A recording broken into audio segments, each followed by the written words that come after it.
counter is counting, so I am live with three of the best teachers/coaches in the country. Obviously, for those of you watching on video, you will notice that they are all female, and that was by design. So today's discussion will revolve around things from the female perspective in the golf world. And I couldn't think of three better ladies to have on than Krista Dunton, Trillium Rose, and Erika Larkin. So ladies, thank you for coming on the show, and I'm looking forward to today's discussion.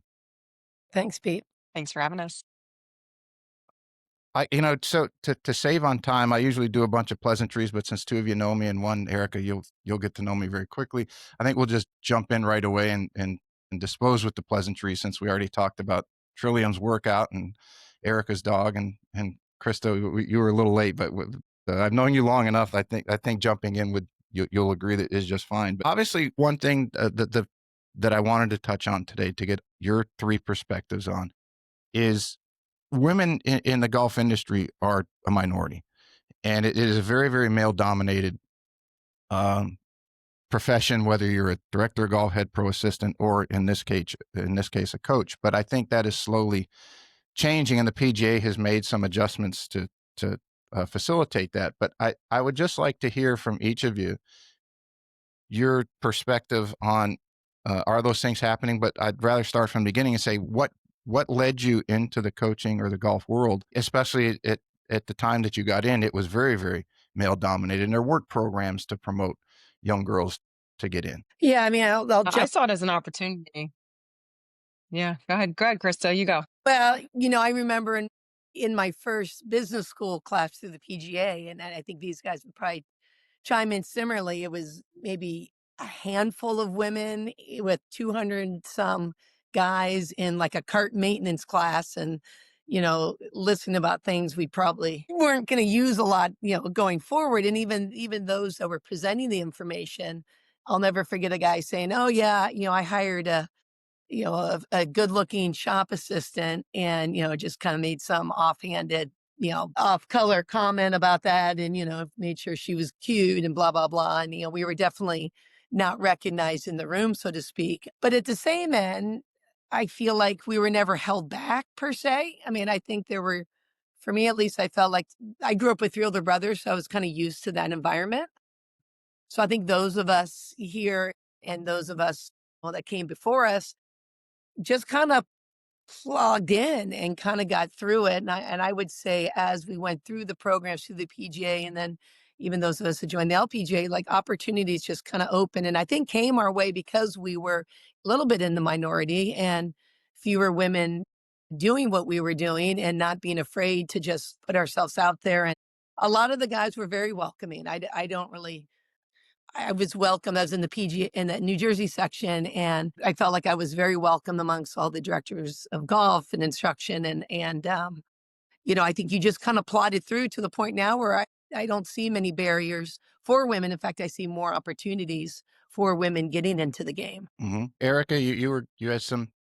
Yeah, I always looked at it as an opportunity. I never felt intimidated. Everybody that I met, male professionals in the Mid-Atlantic section and beyond, were always extremely welcoming and friendly. And I remember from the early days of our executive director of the section, and then his predecessor after that, John Gould, like they've always lifted me up and given me opportunities to find leadership in the section, participate in different events that were going on, initiatives on the coaching side. And so, all I had to do was shake hands and say that I was interested in helping, and they were happy to have me and use me in ways that fit into also growing programs. So as player development initiatives were launching with the PGA over my early coaching years, even going back to the Get Golf Ready days, and Women's Golf Day started, then there was a natural fit of pulling people like myself and Trillium, who also, came into the section too, and other great female coaches to truly then be elevated and be in the spotlight. So I think it was an opportunity. I think coming out of college and being a female in the golf business, even though I first wasn't a coach right away, I ended up going that track. I just looked at it as being able to stand out, being able to provide a new perspective, having come from a competitive background. I knew what I was talking about. So I was never intimidated, and I just thought it was an untapped role in whatever business I was going to step into to be a female in the golf business. So I fully embraced it, and I, never really felt that there was any limitations to it. And I think even more so now, as more women are being featured on social media in a variety of ways in golf, like it's just grown by leaps and bounds, even from 20 something years ago when I started. Trillium? Yeah, I really feel similar to Krista and Erica that there was opportunity more so than pushback. Every so often, though, I'd hear something that reminded me of what Krista had said. Someone would say something like, "Well, all right, why don't you hang out in the shop?" Or subtle comments, and I'm not so sure that was directed at females. It's like you don't belong here, but more so maybe just like an inherent bias that someone didn't realize they were even expressing because there really are very few females, or there were when we started. I would tack on one thing, and I was very cognizant of how rare a female pro is in a golf shop. And in the Met section, I was working for David Young at the time at Sleepy Hollow. I realized that a lot of other pros wanted females, and females could rise quickly and probably more quickly than men. And so I became a bit aware that I didn't want to be promoted just because I was a female. I wanted to be good at what I did. And I wanted to make sure that I was on the same playing field as the guys and not just getting special treatment. So that was probably my own psychosis and inner competitiveness, but I think there is so much opportunity for women, and I always encourage women to do it and to do a really good job. Do you all think that playing golf young? Trillium, I know you played junior. Erica, did you play junior golf and college golf? And I know Krista Yes. did too. Do you think that playing competitive sports and being around guys to some extent in the competitive field, that when you went into golf, that it wasn't a big transition, you were already used to that, and then it was just like, okay, this is just another competitive thing that I'm in. And there's Krista, we got you back. Sorry, I lost You're the okay. connection. You're okay. Krista, I was asking, I know your background the most, obviously I've known you for 20 years, but do you think that being golfers and in sport and competition and around guys to some extent, when you play whatever sport you're playing, you're uh, going to be male teams that I'm sure you're going to be around at some point, but that made the transition easier into golf? That you, like you said, there were some backhand comments that you, I would assume that you all probably had that when there were one or two guys on the guys team that might have said something. So it kind of, I'm thinking or I'm assuming that it maybe prepped you mentally to and had some thicker skin, that I'm focused on what I want to do in this golf business. I want to be in it, whether I'm going to be in the pro shop or a coach or whatever. I'm not sure yet, but these little backhand comments don't really affect me the way that they might affect somebody who was not in sports and then just went from, we'll call it average everyday life, into golf. Am I on the right track with that, or am I way off? Can I jump in on Yeah, that? absolutely. So I played a ton of sports. Most, if not all of the teams I was on were just females. But I think the lessons that I learned from playing sports, from playing ice hockey and doing gymnastics, I think the self-belief and the confidence from those experiences, you don't feel well, you show up anyway. You give it your all. You're being relied on from another 5 or 6 people on the field at the same time. From lacrosse, I played 12 years of lacrosse. And I think for me, it was sport that gave me those lessons, not necessarily, or the all of the self-belief, as opposed to just the gender situations per se. But Okay. I do think what you're saying has been definitely bolstered, if not fueled by playing sports. I Erica? would Yeah, I was always the only girl on. No, so I was the only girl on a high school team. I was one of a few girls even in my age division playing junior golf in the New York, upstate New York and New York Met section area. Like, so I was always in the minority in golf growing up. So yeah, I was no stranger to that, working in pro shops through college before I truly got onto the coaching side and became a PJ member. I was used to that environment, kind of a locker room environment, and whether I grew thick skin or just was used to it and let stuff roll off my back, it never really bothered me, and I enjoyed the camaraderie of the people that I worked with, and got used to it. Not to say accepted any kind of strange behavior or anything. It's just I enjoyed it. I enjoyed the whole vibe of being at a golf course and working in that environment, and connecting with my male coworkers in whatever way that, that meant at the time, whether they were my bosses, my peers, fellow professionals, coaches. I just think that prepped me for what I was going to get into long term. And when there are opportunities to work directly alongside other females, it's like a bonus Mhm. because it doesn't happen, that often. So I always appreciate those moments that I can have. And Krista, you had brothers growing up that are older, Yeah, if so I I had 3 remember, older and brothers, and so my you dad you was a were pitching around. co Yeah, so I grew up with 3 older brothers in the Bay Area in California. My dad was, coaching at Stanford University at the time, so baseball was a big thing in our family, and I don't think as a little girl, I think I just chimed in whatever the boys were doing and kinda tagged along with them, and so I started playing a lot of baseball, and then, that was probably just shortly after the Bad News Bears came out. So at 12 years old was our starting pitcher and struck out 17 out of 18 in a little league boys game, and, was in Faces in the Crowd and Sports Illustrated and all that deal. So I do remember, and it was in the San Francisco paper, the press, it was kind of made a little bit of a big deal of because there weren't that many. There were two other of my good friends that also played little league, and we were all strong players, and I don't remember getting any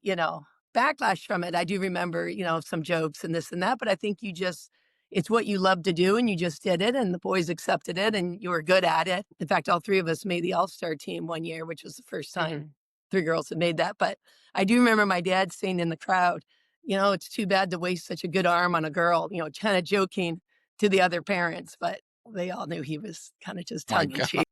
But well, knowing that I couldn't do more with it kind of going on, but they were all very supportive. And I think it was just growing up without boundaries. I think I'm very grateful that my parents or the people I was never held back, uh, because I was female. So I think that I think helped me in my confidence in playing, high school golf, the only girl on the boys team, even though I didn't really, it was hard because you're always trying to prove yourself. So I think I'd be curious on the other two. If I think I probably always felt a little bit of a chip, like I had to you had to kind of keep proving yourself if you were only girl on the boys team, or if you're only doing this. But I think in the end, it gave you the confidence and you weren't held back by anything, and not having boundaries, which I think is what we're trying to provide for girls nowadays, and girls golf programs and other youth sports and in golf, is so they don't feel like there's boundaries and they're not held back from anything. I think that's really important. That's something that I want to touch on. Do you think that as it years ago when coming up when there weren't as many silos, like we didn't try to specialize girls teams, boy teams, et cetera. Like you had the opportunity to cross over and play on a boys team when there wasn't enough participation from a girls standpoint. Nowadays, it seems like everything is so, oh, no, we have to have this group. We have to have this group. We have to, it's like, it doesn't let the kids just go out and play and have fun and develop. And you could never, like, it would be very difficult to purposely train a young girl to have 17 strikeouts in a little league game like you did, Krista, or Erika, to play in sports on the boys team. And Trillium, I'm sure you trained a little bit or had male friends that you would, if there was a pickup lacrosse game in a field, I'm sure that you play with them. But what I'm All getting, my junior golf was co-ed, so there okay, were 3 girls and, like, 35 boys. there we go. Gosh, I mean, Yeah. there's something that develops there that is an innate thing that if you're a competitor and you want to compete, you're going to, something inside you is going to turn on that you're going to do whatever you have to do to compete, whether it's a boy or girl. So I just wonder if, and all three of you have kids in today's world, do you think that it's become too segmented or too specialized, as everything seems to be specialized nowadays, and we're not allowing kids to either fail or let their natural instincts take over and they develop on their own without guidance 24? That's an interesting one. I mean, like my Who daughter. wants to be the first one to tackle Nobody's that Okay. taking the one? question. There's a lot in that, Pete. There was a Okay. lot there. Where do we start to unpack this? Trillian, you have, I think, the most education in the mental side. I guess I'll start with you. Okay, what side do I wanna start though, Pete? Because I'm thinking as you're asking, I'm thinking specifically about my time spent really looking at the PGA coach and the LPGA initiatives that are really working to keep kids in the game Hmm. longer and grow the game without having cuts, like you're cut from the team or you can make the team or you're cut. The longer that a kid can stay in the sport without being cut, the better. What I'm saying is if they're 9 and they're cut from the travel team and there's no other option, then okay, maybe at 9 they haven't even really developed any interest or like for it. Like they didn't have time to even decide whether they like the sport. And so suddenly they're cut. And then that's not great. And then on the other side of it, okay, so now they're on the travel team, and that travel team means that we have a local team that we've got to beat, and we've got championships we're trying to make, and we're trying to make the playoffs and all of that stuff. And so it does get more specific. And then in the off season, what kids have been taking private lessons in shooting or skating or throwing or catching, right? So if you didn't do those privates, are you completely behind, right? So you've got these two sides, and the more extreme that become earlier, I think the more unfortunate, because you're missing the boat. And I think that's what you're talking about, right? Yeah, more. Let me try to phrase it a little more efficiently. When all of us were younger, everyone just went outside and played. And if you're playing soccer, everyone played soccer. If you're playing football, you played football, and baseball. So whatever it was, frisbee. Everyone, monkey bars. Everyone was just playing together. And even into the sports category, until you got to, let's say, probably middle school, where now it was being separated. Girls played softball, boys played baseball, etc. Do you think that today's world has lost some of just letting the boys and the girls play together? And early, and I don't want to get into too many details or too in the weeds, where girls are going to develop faster and they're going to be quicker and everything until the boys catch up. But I'm just saying in general, where all three of you grew up, where you were able to play, or you had to play with the boys teams because there wasn't a girls team. And I think that does something innately that develops more competition internally. And I think that I don't know if you can purposely coach that in today's world with all the science we have and all the great minds that we have in golf and other sports.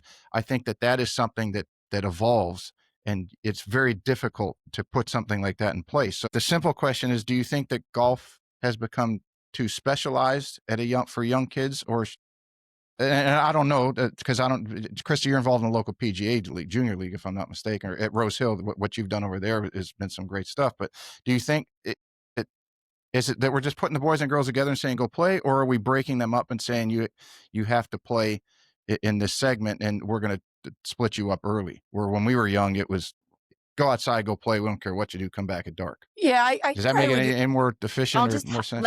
let me hop on the All right, go I ahead, Trillium. Go ahead and don't finish. think it's been too specialized. Okay. Anecdotally, we do a lot with them. We have a lot of activities that are play-based and skill-based and lead up golf based, and they're co-ed. And then I mean, I live in a big city and there are a lot of kids. So you could siphon off the girls that want to be with girls, or you could have them Okay. be together. Pete, I live in a neighborhood where the swarm effect happens. Kids knock on our door every day after school. Our daughter runs out. We have a basketball net in the alley. We've got a shooting net for soccer or hockey. They're running around, and it's co-ed. Some kids are on bikes and they are playing sports in the alley. And it warms my heart because it's sort of the way I grew up too. Okay. So I'm seeing it. And then Catherine, our daughter at school during recess, if you want to go out and play soccer, it's like 10 on 10, and there's some coaches out there and they're all mixed up. I, I, I Okay, so it's still human nature is still taking over. Kids think are going to be so. kids. Okay, good. That's what I'm seeing. Erica, Yeah, I mean, you seeing the same? Erika. Yeah, similar. We had a great neighborhood cul-de-sac growing up. It's okay. Great neighborhood cul-de-sac growing up, and all the kids played together, boys and girls. We had a lot more girls than boys on our street just by default, just how it kind of worked out. My daughter kind of had that nice network built in for her, and my son sought out other boys to play with, that were more his age on neighboring streets and stuff like that. So I think they do gravitate to play with each other, especially when talking about contact sports as they get a little Yes. bit older. Golf being an individual sport that can be played obviously as a team, like, junior league scramble and things like that. It's nice that we can be co-ed for a longer period of time. And that way you can pair people together and it makes no difference. You can play from different tee boxes. And so it's like the perfect sport to be co-ed for longer, where you can handicap it or, put people in positions so that you can level the playing field to some degree. So, I mean, golf's a perfect example of doing that and creating that environment that you're talking about. But yeah, because contact sports, there's a point. Yes, you got It to makes they got sense to to split. grow Even apart. in hockey, like we have one of my daughter's girlfriends was on a co-ed team until just about like 2 years ago. And now she's like 13, 14, and now she's on an all girls team. So, I mean, there's a point where it has to split for certain reasons. But Organically, yeah, they're gonna have that exposure. I don't think we've lost that completely, and I don't like the idea of specializing too soon. I like kids sampling lots of sports from that earlier age, and then maybe getting into high school. Now you start to get a little heavier. Maybe later in middle school, that seventh, eighth grade, it starts to get to where like if you want to get better at a sport, you need to specialize and do more of it for more of the year. That's what I've seen with my own kids that are teenagers. That's about when we made the transition to start narrowing down what they were focusing on and invest more in those areas that they were interested in. Yeah, it's okay. So that thing doesn't sound like things have changed much in over the decades. That kids are still going to do what they want to do, and they're going to gravitate that Yeah. way.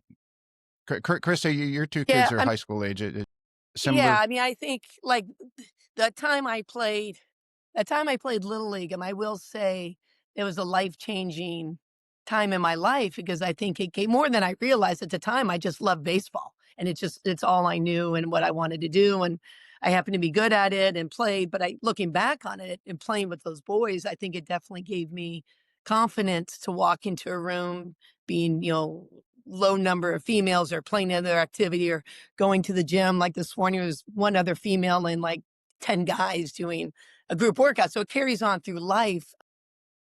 So I think there's certain advantages to girls playing with boys earlier. And I think the boys tend to be more competitive. I mean, I think even in golf training, they're going to play more games and up and down games and short game, and they're going to push each other harder than girls will. So I still think there's a huge benefit for girls to play with the boys. I think in our society, because of travel sports and people specializing, we're all losing the sense of play and just to go outside and pick up a football or basketball. So I think that goes for boys and girls right now. I will say my daughter's in eighth grade, she had a chance to play up and play varsity for the girls team at Hilton Ed Prep, but she played down to play in the middle school boys team. And there were 3 girls that played on this boys team, and they were all 3 the best players. And they kind of elevated the boys, and the boys got better. And it was really cool to see them playing together, and they ended up, winning the whole league and whatever. But that was pretty cool. But I think it does benefit the girls to compete with the boys at a younger age before the contact gets in. And I think just in general, we need more free time play across the board for everyone. So You brought up an interesting point that was a topic I wanted to get into, where you mentioned that boys will tend to be more competitive, challenge each other more so than girls will. But that leads into the segment I wanted to get into. On all of you are obviously extremely successful, and you've taught a wide array of students from beginners to tour level to from boys, girls, men, women, etc. How do you go about the differences, or what differences do you notice the most when you teach a male versus a female? And we can start with kids, or we can start with teenagers or adults. Whatever you have seen the most on your lesson tee. Who would like to jump into this one first? Erika. Okay, Erika, you've been nominated.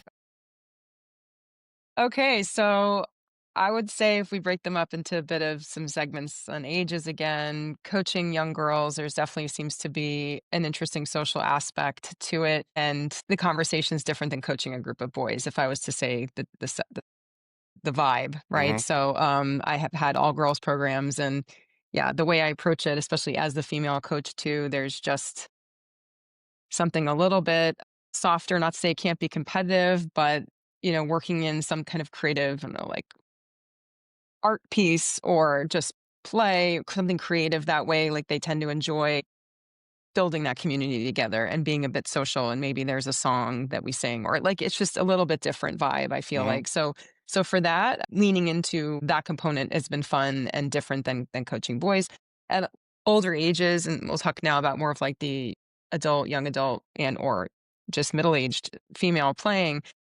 If they've taken up golf at that older age, it's different than if they've taken it up younger. That's one thing for sure. So we'll speak to the female that's taking up golf later in life. Like there's definitely a confidence issue.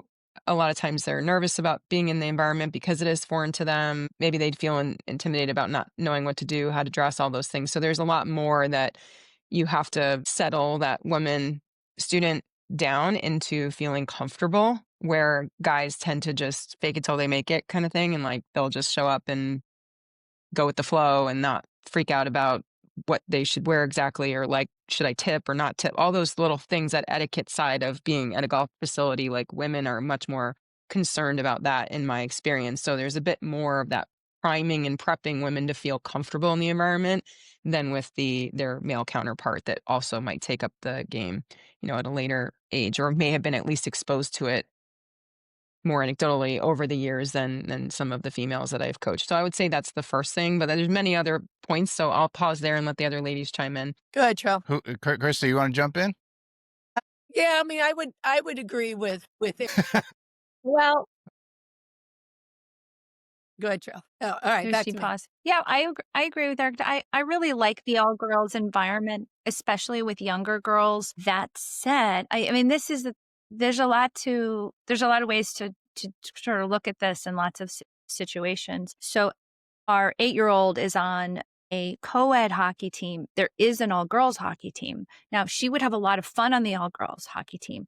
I've watched her play with the all-girls team and with the co-ed team, and she tries harder. The boys are just more rambunctious. They're at it. They want that puck. They want to score a bit more than the girls do for whatever reason. The girls have so much more fun warming up to Taylor Swift. The guys couldn't care less. And so I think she has the interest with girls, but then the competitiveness with boys, I think, is a bit more at age 8. However, there are some girls on that girls team, they would not be playing hockey if it weren't with girls. They wouldn't want to do it. It just wouldn't be fun. So we have something for everybody. And if I was a parent of a girl who was really feeling better about having I would sure be on that girls team. You're going to grow a bit more as opposed to not even playing hockey at all. So then fast forward just a little bit, 100%, Erika, I see the same thing. There's a bit more not concern, but awareness about kind of getting into something that might be embarrassing or et cetera, where there's a fake it till you make it thing. I hate to put people totally into buckets like everyone's like that, but I do see as a general pattern, I think that's about right. When it comes to the actual hands-on coaching and learning side, I can't say that I see much difference male to female.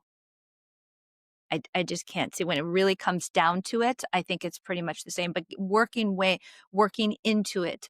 Maybe you may have to come up with some better things for females or males, depending on what you're trying to do as a coach. Krista? Yeah, I would agree with both of these guys on those. I mean, I think there's gonna be those kids and those girls that are innately a little more competitive that could go compete with boys, with girls, and be totally fine. I think the programs that we do for girls specifically, whether it's girls golf, I think there's just some of those girls that just might be more comfortable with learning with amongst their peers and the girls, and totally agree with Erika's point on they like some crafts in there, or some fun music. So certainly some differences there.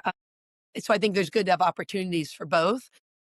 And then I do think on the adult side, I think the women are a little more, like both Trill and Erika said, a little more self-conscious, where I think a male beginner will just kind of throw himself out there, maybe even in a situation. Like I always tell the women, well, Joe Schmo isn't afraid, he sucks and he doesn't mind going out there and playing, where I think the women are like, okay, I've got to get that much better to get out there. So I think that the confidence, as the adults just is a little different on that end. But all good. It's And then really I think amazing when individuals, Joe Schmo, I call it the guy in the range, starts Yeah. giving tips to other people on the range. I really love that. But I do think when it Let comes me give you this, or ask you this. Go ahead, Krista. No, I was just going to say, I think when it comes down, like Trill's point about teaching men to women, we're teaching the human being and we're teaching the individual. And I think the personalities probably make more of a difference than the gender on that end. If you were teaching, and I've had limited experience with teaching really good women players, and I'll just use single digit to make it as a very broad stroke and simple for most out there to understand, because both men and women, there's more, let's say 8 to 12s than there are sub 5 handicaps. So I'll use that range. Do you see, obviously there's the physical aspect, women tend to be more flexible, men tend to be stronger, and we, there's things like that. But from the mental side and the emotional side, do you tend to see, once they get to a certain level of competence, that their differences in the genders becomes more pronounced, or is it less pronounced in that they're both so competitive that they have this drive to get to the goal that they want to achieve. I think a competitive golfer is a competitive golfer, Okay. and I've met some really great women players, low handicap, state champ types, that they know their golf swing in and out. They've been around the game many, many years. They could probably teach it if they wanted to. I mean, they're very confident and they are super competitive and they play a ton of tournament golf and they would rival any guy that would be in the same bucket. Like some of them are super type A and some of them aren't, but I would say that they're driven and they're a golfer. They're a good golfer. And we know what that is. We know what that person is, male or female. Mm-hmm. Yeah, they're there to compete, and that's Yeah. their mindset. It seems to be the common denominator, regardless of other things that may be labeled to silo them in the different quadrants. Krista, you see the same? Yeah, well, I think on the better player side, I think the women are much more less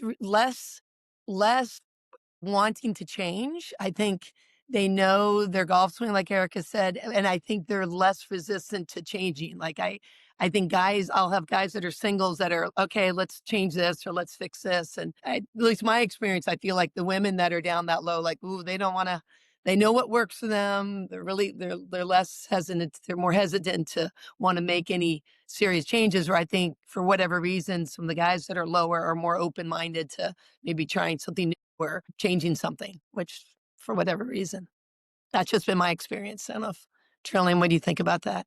I'm trying to think of some examples that line up there, and I don't have any low handicap women that are reluctant to change. And that's not to say they don't exist, Krista, but I can't think of any. But then again, I've got handily more males that are in the 3 to plus handicap range. But maybe it's just that they're coming to us, or they're not coming to us, or they are coming. I mean, I don't know. This is a hard one to really to generalize because I'm not sure. I was going to say, if someone's coming to me because of a certain aspect that I coach or that they know they want to get from me, maybe I'm just not. Maybe I don't know, or I have a reputation of being pretty technical. Maybe that I don't get low handicap women who don't want to be technical, so I don't see it, right? I've got a question. I give you an example of where I came up with this question. I was working. Go ahead. Well, not to steal your question, Pete, but what do you guys think about, like, on tour players? How come there aren't more LPGA tour players with female coaches? Great freaking question. Is it because we're not Why are out there no there? Is it female because coaches we're on the not out PGA there? Tour? What's that? Yeah, both. I mean, is that we're not willing to sacrifice our lives to go out and be on the road, that many weeks of the year? Or is it, I don't know.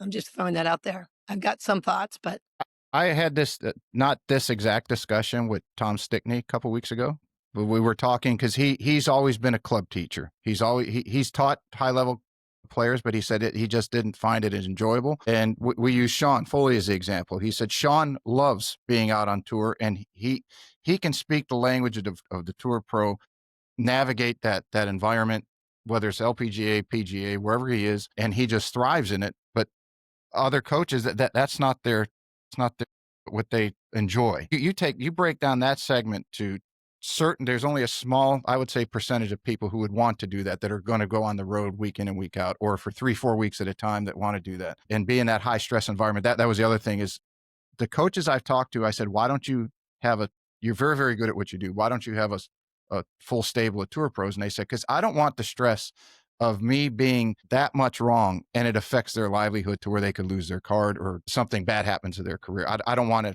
be under that kind of pressure. Those are the top two things. And then just my perspective and 2 cents from the only male on the panel from what I see is I think that once you get to the level that you've had enough experience and you know that you're more than competent to handle either the life of travel on the tour and or that level to where you know what you're doing is going to improve this person.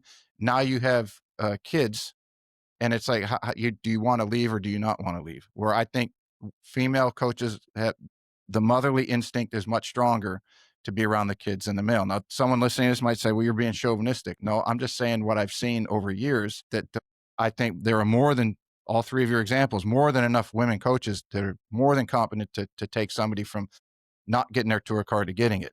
I just think that some of the time that is necessary to go and be in a very, very stressful environment is just compared to what they can be doing, be around their family, be around their kids, make a good living at home. It's like, why would I go do that? And it's not a female perspective only, it's males too. Why would a male give up being around his family to go in that high stress environment as well? That would be my three things on why I don't see as many women out there. And all three could say, you're way off base, and here's what we see. That's just my perspective. If I'm wrong, I'm more than happy to hear the criticism of that theory. I'll add a few things here. So I think, when we look at like the top 50, top 100 list historically, before maybe 10 years ago, how many women were really on that list consistently? And Right. now there's at least a handful, and we're a few of them right here in this panel, And so I think we're on the brink. Like, I think that there is going to be, and there will be more. I mean, Gail Peterson's been out there a little bit.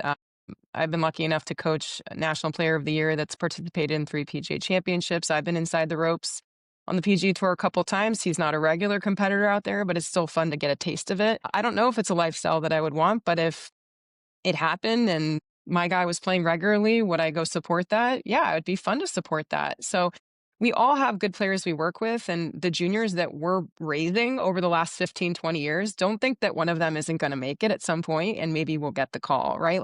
It's going to happen. It's just that it's a generational thing where now there's enough of us female coaches that are coaching at a high level and getting the accolades at those high levels, getting respected at those high levels, in the room with the best male coaches, talking the same language, educated the same amount. Like, that wasn't the case 40, 50 years ago. So I think there will be another generation now and or this next one ahead of us where you will see that breakthrough, and there will be at least a couple of top female coaches that get that chance to work with and have the trust of the player, whether it's on the male or female side, to go and take it on tour. I mean, even Pia and Lynn, from Vision 54, they work with LPGA coaches. They may not be inside the ropes every week. Maybe they don't travel from week to week like that, but they definitely coach LPGA players. So I think it does exist. I just think you don't see it as much in the spotlight, where they're being featured or they're inside the ropes every single week on that range. So it's not happening. It's just not taking as a little, prevalent. taking It's a going to little take a longer. lot. It's Yeah. going to take a little longer. Yeah. That's a positive way to put it, Erica. I think that I like that. I like you set the table like that. Pete, I was shaking my head because I think I'd be surprised if someone with the PGA Tour card asked a female to coach them and she said no. I'd be very surprised. I'd be surprised too. I think the reality is it's hard to get a look. It's hard to get a look. It's hard to get a phone call. It's hard to get someone who's making their living on tour to take a chance on someone who hasn't been battle tested. And they're just like hopefully Erica's right, and then the ice cracks. There are few examples of some women who are out there doing it, but there just aren't enough. So I hope you're right. I think it's more about like if I had a look, I would do it in a heartbeat. And I have a kid. I have a situation. My spouse is great. He's supportive. We would figure it out. Like I would, I'd love that opportunity. I don't think it's an easy opportunity to get. I think it's just really hard. I remember years ago, there was a tour player I was kind of working with. He was on the he's on the senior tour now. And he said, I would never get a coach that can't do what I do. I'm like, well, I'm never going to hit it as far as you. Right. Okay. And I never had a PGA Tour card. So like that's pretty stacked against you. Yeah, well, look at NBA coaches. It's not like they can go dunk and make moves. You look at coaches in other sports. And I'm just also surprised there aren't more LPGA players Totally. that don't have female coaches. That kind of surprises me. Yes, For whatever, I would think that there is somewhat of a comfort level, at least in the beginning. There's got to be somewhat of a comfort level of a LPGA player asking a LPGA coach, "Can For you sure. can you help me?" At least Right. in the early stages. That along with Erica's line, it's gravitating. There is going to be a slew of female coaches on the PGA Tour, but I think it has to have its organic growth. Doesn't have to, but I think that the natural process would be that it goes to the easiest way to do it first. LPGA player asks one of you, and then it grows from there. But I don't know. I don't have even a theory on why there's not more on the LPGA tour. Yeah. That's a very good question, Krista. I don't know. Do any of you have a theory on that? Outside of along the lines that Erika was saying, that it just hasn't been enough people. It's just sheer numbers. If there's, and I don't remember what the last count of females in the top 100 that just came out was. I'll just throw a number out there. Let's say it's 12. That's 12%. I think as the numbers grow, that the chances of that happening are going to grow along with it. And then once it happens, then everything will start to level itself out as everything gets to a certain point. There's one little situation that could contribute to it. And that is when, and I'm not saying I've been very lucky with great bosses, like great director of golf and great head pros. But there are situations, I have friends that have been in situations where their boss says, well, you're going to teach the women or you're going to teach the kids. Like you're here to fill the gaps and not teach the serious good players, but you're going to do all of the extras.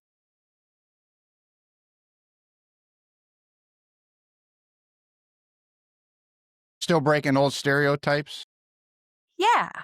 You're going to teach the females, you're going to do the kids, you're going to do so what tour player wants to phone call a golf coach that's worked the junior programs or like doesn't have a brand that lends itself to high performance coaching, right? Yeah, that's a good point. Do you think that will slowly dissipate as, let's use Erika's guide, that as more women get into the room and more are in the top 100 and they're in the top 50 and so on, that slowly starts to dissipate, that it's an old norm that just dies on the vine and falls off and disappears? Or do you think that will continue? I kind of think where it comes from, I think there's certain guys that are or were hungry to be on the tour and be on the road and be in that spotlight and want that prestige, that energy of, being a tour coach kind of thing. I don't think for a lot of women, I don't think we've had that same drive to sacrifice and maybe make that the goal to put ourselves out there. I think all of us here and and our contemporaries, their goals being, hey, let's be the best coach I can. Let's keep learning every year. Let's keep developing the programs and keep growing and whatever comes our way. Versus I think there's been some guys out there that their main focus is, hey, I want to get myself out on tour. So I think they've been hungrier for it. So maybe in that way, it's kind of set some precedent. So I think it would take some women to say, hey, I want to make this a goal and that's what I'm going to make my priority. So I'm going to focus on performance coaching and I'm going to kind of get top juniors around me and I'm going to sacrifice other things and just channel my energy towards that. I think it just surprises me that there aren't more, like I said, the female and on the player. You would think because we connect on a little bit of an emotional level as women and just being women, I'm surprised that there hasn't been more, that the inroads for that. We haven't seen more women try to maybe break through to that, or female players that would want a female coach that's obviously technically, knows their stuff. So, but I think the focus on the male side has been there in the past, and then that just kind of grew like these guys said. Yeah, I think there has to be a pioneer that, as you said, that sets that as their goal. And then once they do that, they become for the next generation of 12, 13, 14, or whatever, young girls that are coming up, they say, that's who I want to be. Like all these kids that said Tiger Woods, that's who I want to be, across the spectrum. And then it kind of Ricky Fowler, that's who I want to be. I mean, how many kids were wearing orange? But I think there needs to be a pioneer, to your point, Krista, of someone that does that they reach that level, and then they are the beacon for the next generation, and then it just continues to grow from there. All right. Like when I played the mini tour, and I agree. just a little, when I came out and started playing, I went to Arizona to work with this guy, Ed Oldfield, because Wally Goodwin, who was the men's coach at Stanford, said, oh, and he's the one who recruited Tiger and Nota Big A and Casey Martin. But he said, if you're really interested in playing, go to Chicago where Ed was. And then he's in Arizona the winter, because that's where, Betsy King, Meg Mallon. He had a ton of female pros all just going to him. So I was like, oh, okay, I guess that's what I do, kind of thing. And he was not the right teacher for me. In fact, he was, he was not the best teacher for me on a technical side and my golf swing. We'll just say that. But at the time, I didn't know we didn't have the choices like we do now and the information and the videos. And I don't know if there's kind of one person right now that that a lot of LPGA pros are going to. I think it's kind of really mixed up across the board. Yeah, I think that I'll use, because the Dodgers just won the World Series, I'll use Otani as the example. And fundamentally, that to me, he's a player that obviously he's an unbelievable pitcher, he's an unbelievable hitter. And when I played Little League, if you were a good pitcher, by the time, Erika, to your point about specializing, by the time you were 13-ish, maybe 12 to 15, if you were a good pitcher, you were going to be a pitcher. You weren't going to practice hitting. You were going to spend your time pitching, and vice versa if you were a good hitter. I think he has broken the mold on that going forward, that the next wave of kids that are young now watching him, that he's the hero, are coming up and saying, I can do both. And it takes a lot of time, of course, and there's a select few that can do that. Obviously, you have to have the ability. But I think along those lines, that when we see that lady that comes out and then she does that it's going to break the mold, and then I think the gates will probably open up. At least I hope so. Mm-hmm. Are there any female pitching coaches in the MLB? I'm just asking, this is another parallel to that, right? Krista, you could probably coach. Warming my arm up. But, so why? Why is that there too? Because we didn't play at that level with the guy, right? It's their own sport. So I think if there is that first breakthrough, it's probably going to be more on the women's side than the men's. Venture to see that out there. I'm just thinking out loud too that Kim Llewellyn's an amazing coach, has produced so many good players out of Wake Forest. And, there's like legendary coaches out of LSU. I just met this one lady. She's amazing. She retired now, but she produced like many good players. It's just Stanford, wherever, think about the best female programs, Duke. So there are female coaches that have coached so many good players to the professional ranks, and then they don't necessarily make that leap with their player on tour. They stay as that collegiate coach. And now players may have also swing coaches on the side of their collegiate coaches. It's not always one and the same. But there is like an interesting layer there that we're not making the jump with our players all the way through. It's like the player gets that next level and they think they need another level of coach. Yeah, I had the ladies coach from Rollins on. I think they've won 9 national championships. It's not Division I, but still 9 national championships is pretty impressive. And I should have asked the question, like, how come you don't go to? I think she enjoys what she's doing. One, so not to single her out of someone not going to the next level, but I need to reach out to her and ask what is it about the girls on your team who do go on to play? Why do you think they're not choosing to go with a female coach at the next level? It might be just as simple as they just don't see it. Yeah. It's not out there. Yeah. We could be looking in today's tech era with all this science that we have. We could be looking for something that right in front of us, and we're looking right past it. And when you look at the best players on any of the tours, their coaches currently are male. And so if you needed heart surgery and you had some special issue and you wanted the best doctor, if that best doctor happened to be male, you're going to go to him. Like, that's just what it is, And so right now, that's the scenario. You're asking people for recommendations too. There's no question. It comes down to, or it involves asking people who's like, oh, I have this person. I know this person. I'm working with that. And so it's a network that is word of mouth too. Mm-hmm. Yeah, I'll use my example. 5 years ago, I had cancer. And when it came down to who I was going to have do the surgery, I found out who the top people on the East Coast were. Here's a list of 4 people. And I went and saw them and ended up going to Johns Hopkins. Dr. Muhammad Alaf did my surgery. I couldn't care if his heritage was from the Middle East, the U.S., China, male, female. I don't care what he was. I just wanted to get healthy again. And when people, as we've talked about from the beginning, is people are very competitive and they have that drive to get better, and they're sacrificing their time and they're putting their emotions and everything else in. I don't think they really care who helps them. Just to the point we're talking about, I just don't think that the go-to right now, and generally speaking, our women coaches aren't out there as the go-to. They're there. They're just not quite in that perspective or in that field of vision. They're there. They're just not being seen. It'll happen. It's changing, I think. Go ahead. No, I was just agreeing with Erika. I think it's eventually. PGA, Yeah.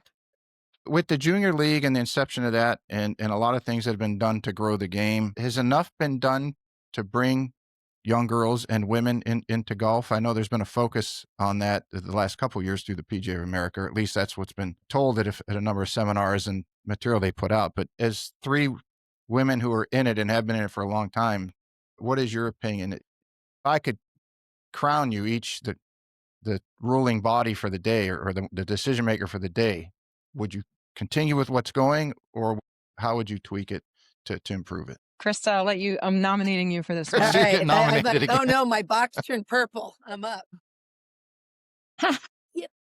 Erika and I went, "Bleh." I think I think women have a great amount of opportunities right now in this industry. I mean, to both play and I'm curious because of the high level of junior golf that's improved over the years and the high level of collegiate golf. And you look at Stanford women's team that, they're one term of their team, 35 under par at one event. Then they go over to Hawaii and play, and I think it was like 50 under par for a team total. I mean, they're shooting like astronomically low scores and the programs across the country. Erika mentioned, Wake Forest program. And so there's so many good competitive players out there that are certainly better than back when I played. But what are those women doing after school? Are they getting, after college? Are they some are going to go and try and play professionally? Um, Unfortunately, I don't think the money and opportunities are there on the LPGA, obviously, like there is on the PGA, but they can still go and chase that dream or play the Epson Tour. But then those that aren't, are they just going into business? Are they just going into, whatever career, or going in just being a mom? So I don't really see, I don't think our industry, I don't see the numbers in our industry really upticking for the amount of competitive, good quality players there are on the college level right now. So somehow maybe the PGA or LPGA is missing the boat and not recruiting those players or creating an opportunity or a career. Maybe there isn't enough good opportunities like the jobs that we all have and have created for ourselves across the board. I don't know. I think the opportunities are there. I think they have to push to get it, but Yeah, good. you hear a lot about the PGA Tour University for the guys. I haven't heard anything about something similar. I don't even, and I've been in golf for 40 plus years, and I consider myself somewhat of knowledgeable on it. I don't see anything about an LPGA Tour University for the girls, which is, so if there is one, they're doing a terrible job at marketing it. If there's not one, maybe that's one of the first steps they take. I think they could certainly do more. Like I said, I think on the younger end of the spectrum, go ahead, Erika. I was going to say, I think there are as many or more opportunities for young girls to get into golf as there's ever been. I mean, the amount of girls that are funneling into U.S. kids programs and tournaments, they're packed. They're packed with boys, but a lot of girls. I know at even my own country club where I work, Creighton Farms, when I look out at the junior program, it's at least 50%, if not 60 or 70% girls. Like we have so many little girls in our program. So I think there don't seem to be any boundaries. There don't seem to be any barriers, or there's opportunities to do not only inviting those girls into a safe space. Like I do see it changing. The majority or the percentage of girls involved in programming that I'm witnessing over the years has vastly increased. So I'm thrilled with where junior golf is in terms of girls initiatives. And I think that speaks to what the LPGA has done with girls golf and what country clubs and the PGA has also done with game improvement programs and making awareness around equal opportunity and things like that. So I think it's great. And if there's a disconnect or disappropriate, kind of opportunity, I would agree with Krista that it's probably more getting to where in that professional ranks where we're not quite there. I don't really know how to solve that. There definitely is money and viewership and marketing and stuff that's involved there. So at those higher ranks of what the LPGA Tour is doing, how they're handling their business, like there's probably better things we could be doing, but Trillium? I'm not in that world. Yeah. Trillium? Yeah, I'm mulling this over. I wish I had data to really speak on, and I'm sure the data would show that there are a lot more girls that are starting. I mean, the LPGA has done an unbelievable job getting programs together on a grassroots level. And the PGA has done a good job of PGA Junior League. I agree with Erika. I've seen more girls in our junior program than ever. Now, the high school kids that I teach are mostly boys, and there's usually 1 or 2 girls on the team. So they might have 10 kids on the high school team and 2 are girls. So it's not 50-50 at the high school, and that's just one team. It's a co-ed team. So if that's any indicator of where things are, I don't know. I only have like 4 high schools to speak on, but so I don't know what that might look like. Maybe in Texas or in Florida or in California or Arizona, where golf is a full all year round. Where are they going though? So Eric was saying, at teenage years, and Chris was saying they start to specialize a little later, 14, 15, 16. You have to kind of put your eggs in one basket and decide what sport you want to play. Do the girls go to golf? I don't know. I don't think so. I don't think as many girls go to golf as the other sports they have options for. Now, after that, I still think there's a supply and demand. I generally just take the it's on us approach. Like, it's on us to say we want this. There are enough of us, as opposed to how come you didn't provide it and then we will come. What is there not a PGA Tour university because there hasn't been the demand for it? There hasn't been no one's ringing the bell to say, hey, let's do this. We want to go for it. I don't know. Demand. Is the demand there for it?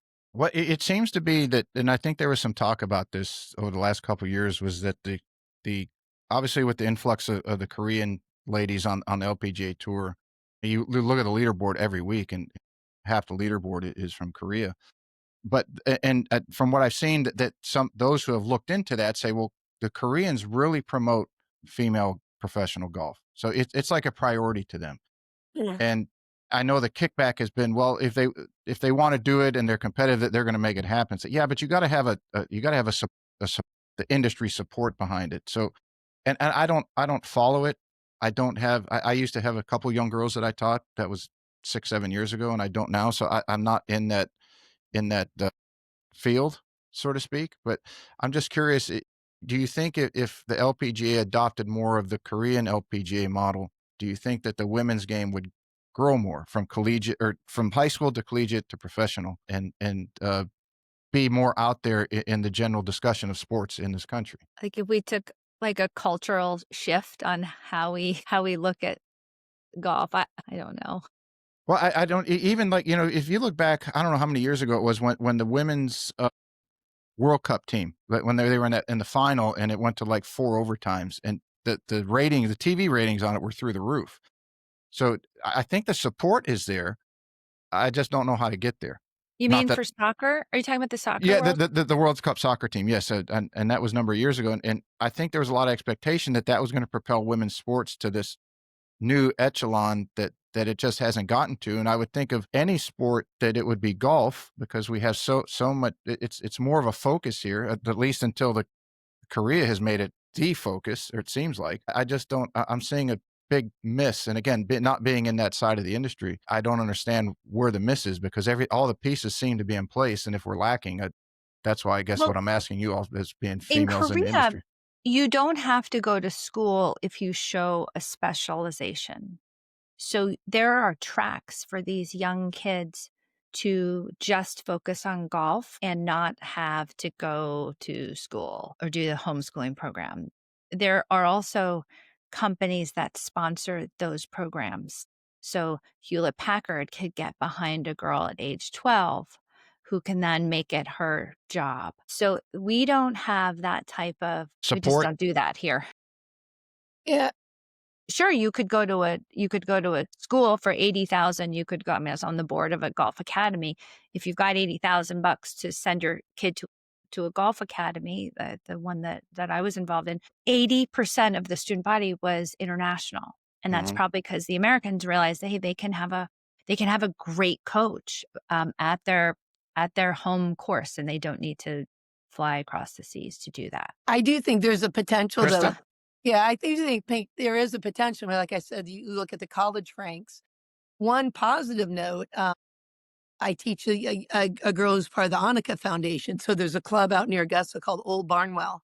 And so Annika and her foundation have provided, I think there's 7 girls that live now in Aiken and then can train for free out and play and practice out at Old Barnwell. And Annika and her foundation are basically sponsoring them to develop and pursue, their careers in golf. And they're playing there already. The one I teach is already on the Epson Tour. So and they'll start qualifying into the LPGA and go through Q school. So she's at least taking some initiative to kind of make that next step. I mean, I think the talent is there in our country. It's whether and what are the bodies with LPGA or PGA doing to maybe help, you know, foster those young players and keep them going and provide opportunities, whether it's playing or maybe even in the teaching world. Hmm, very interesting. There's a lot of, it sounds to me like it has grown quite a bit, and there are opportunities, and they continue to improve, but there is a lot of room that can still be For sure. developed, improved upon, and grow more. Yeah. For sure. I think the LPGA Tour has also taken a really deep dive on how they can get more advertising dollars on the LPGA Tour. What can they do? What kind of sponsorships? What kind of directives can they include in their overall scheme of things to increase the viewership? And it just hasn't had the same numbers that the PGA has had. Right? Krista, do you have anything to add on that? Yeah, I mean, I think the PGA has tried it. I think because they have so much more money, they've done a better job merging kind of the tour and PGA of America and kind of trying to merge those relationships together. Where I think the LPGA Tour and the LPGA teaching division, they just have not really made that nice mesh to kind of help and grow each other. Where I think the PJ's done a better job with, and I don't know if it's just because they have more money overall to work with. I think in my being a dual member, I think there's a better potential for that the LPGA could do a better job, I think, in growing their tour division and growing their teaching and coaching division, and those two bodies working together to help each other out even more. And maybe eventually the PGA and the LPGA do merge and As become one entity, which I'd like to see. As we're getting closer, Chris, I know you got just a little bit time left, so I want to get this question in because I think it goes beyond just golf and your expertise as a LPGA or PGA teacher or coach. Is for each of you, and Chris, I'll ask you first because I know you're on a time constraint or getting close to All right, it. I'm But okay. for each of you, how do you measure your success as a teacher? How do you measure your success as a teacher beyond just results on the golf course or hitting closer shots, as far as the human element is concerned? How do we measure ourselves as a teacher and coach or as a player? Which part do you ask? Yeah, how do you measure your success as a teacher just beyond the results, the golfing results? Like, as we're talking about kids and we'll say non-adult golfers and to some extent adult golfers, how do you measure success beyond just what they do on the golf course? Like, do you get into helping them, explaining to them, look, it's not just golf. You have to continue with your schoolwork, or you have to continue with, having respect for your fellow players and just the development of a person. We can focus mostly on kids, but all the way through for all your students. How do you measure success beyond just the golfing success?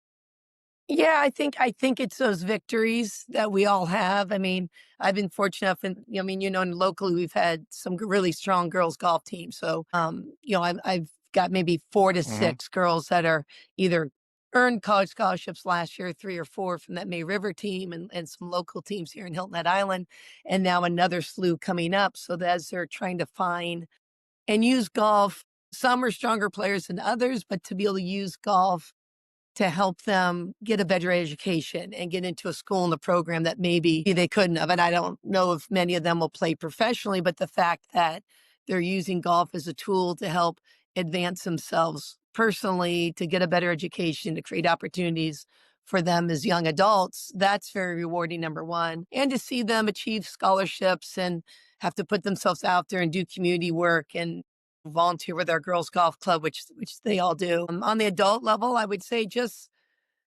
sometimes it's just those emotional rewards that our students have, whether they're battling losses in their own life and golf fulfills a need, a loss of a spouse or a health injury, or they achieve a goal of, breaking 80 or breaking 100. I mean, there's, I think, this self-confidence that golf is really, really hard. And so when our players reach certain plateaus physically and emotionally, I think that's really rewarding for me, is just hearing and it could be something really small that the little joy that they have of breaking through. And I mean, people get so excited about finally figure out how to hit a bunker shot or, whatever it might be. So I don't know. I think the success is measured so differently. I think all of us would probably agree it's not in the awards and the accolades. Those are kind of nice benefits, but the success is definitely deep rooted in more the personal achievements and awards, and even some ways a little bit on a spiritual sense. Hmm. Trillium? I have nothing to add. Krista, that was so good. Thank you. Erika, how about you? I think just seeing golfers that you're coaching, the average club player, the little wins are important. The fact that they're playing more, the fact that they are willing to finally tee it up with golfers that they don't know and, join as a single or like be willing to go out and actually participate regularly in the women's league or whatever's going on at the club. Like taking those next steps that you see their confidence and you see that they're having more fun and that they're playing more and they're coming off the golf course and letting you know things are getting better. It may not be reflecting in score, but the quality of their misses, the quality of their good hits, like when that starts getting better, that's huge success for the average golfer. And even if they can't put their finger on the handicap exactly going down yet, they know they're getting better. And that encouragement that they're telling you is it's just as satisfying as when they actually do have their best score ever. Such good answers. I'll just add, I think the game of golf is a lifetime game. And for those that are picking it up and they didn't know what it was about, and they thought, oh, I'll play golf when I'm older, or golf's not for me. And then suddenly they do it. That's a huge gift. And that's a huge gift that you can give somebody that lives forever. They have more opportunities with their spouse or their child or the self-confidence or space to themselves or a whole new social life. So I really feel strongly that golf can be whatever it wants to be for you. Doesn't have to be my standard of golf for you, or right. So I look at it as more of a life. Do each of you ever use, and I would think that you do, that's a student's success in golf, let's say, and they're having maybe they work with you or they confide in you about they're having a challenge in life, whether it's a job or a relationship or whatever it is, and you remind them, say, hey, remember when you were trying to break 100 and how much hard work you put in, and we worked on it, and then it happened. Do you ever use that analogy when they come to you with maybe a life issue that you're a confidant and they trust your opinion? As Yeah. students, long-term students become friends, right? And you start sharing other things about your life. And sometimes golf lessons become therapy sessions. And it's like they start confiding in you in other ways. So that is definitely I've kind of crossed over that line with a few students where you really start talking about things that are related or not related to golf and yeah, like battling through or golf being a therapy for what they're going through in life in other ways. That's come up a few times. So it's nice to be there for somebody as a coach, as a friend. When you build that trust with somebody, you've taken the journey with them, you see them on a regular basis. Sometimes people spend more times with a trainer or a golf coach than they do sometimes with significant others, working. It's just like depending Uh-huh. on how much and where they're spending their time, quality time. So I think it's a great way of connecting with golfers and again, being part of their life journey, not just on the course, but sometimes off the course as well. Absolutely. I think, One last question for you. Go ahead, Krista. I was just gonna add on that, and you had made reference to it earlier, about teaching women and juniors. I have to say, I think, and not to take away from the guys and some of the women that are working with tour players, you know, we tend to give. It's like the head pro that gives the assistant pro with no teaching experience.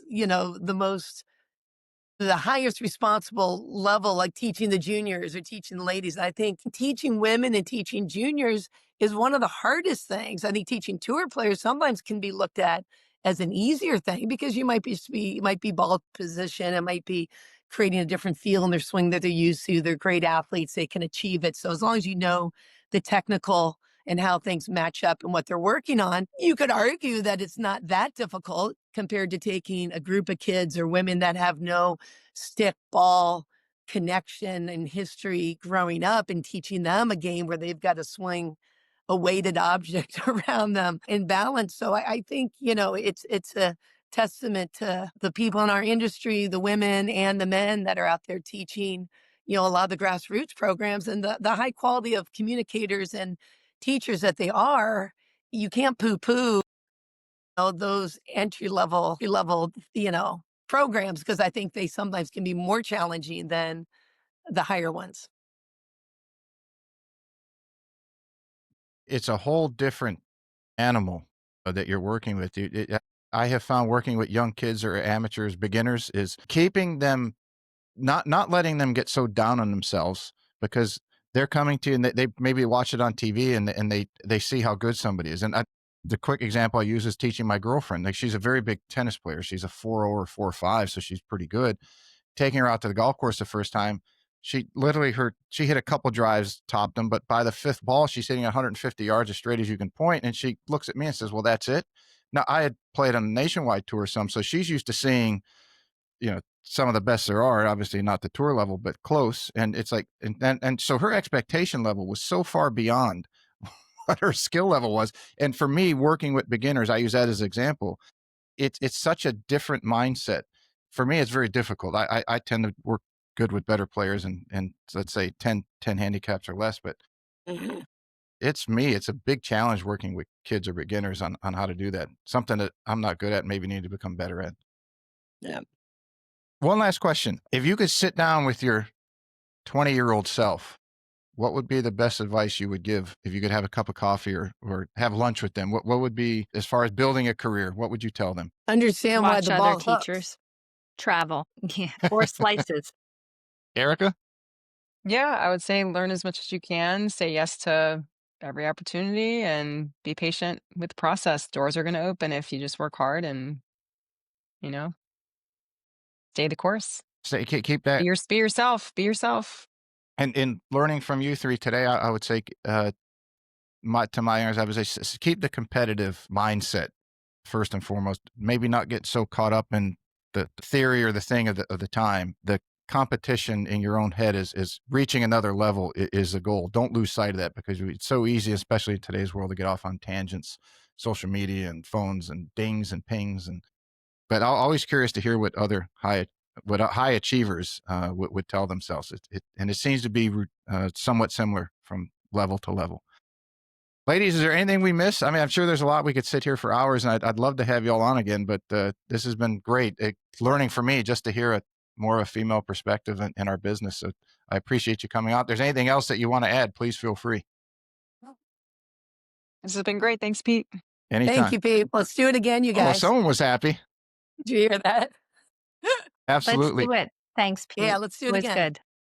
All right, ladies, hang Thanks, out just a minute. guys. Everybody, thanks for tuning in. We will definitely have this panel on again. You all were the first one, and hopefully it will be as successful as I believe it can be. Everybody, we'll check you next time. Thank you.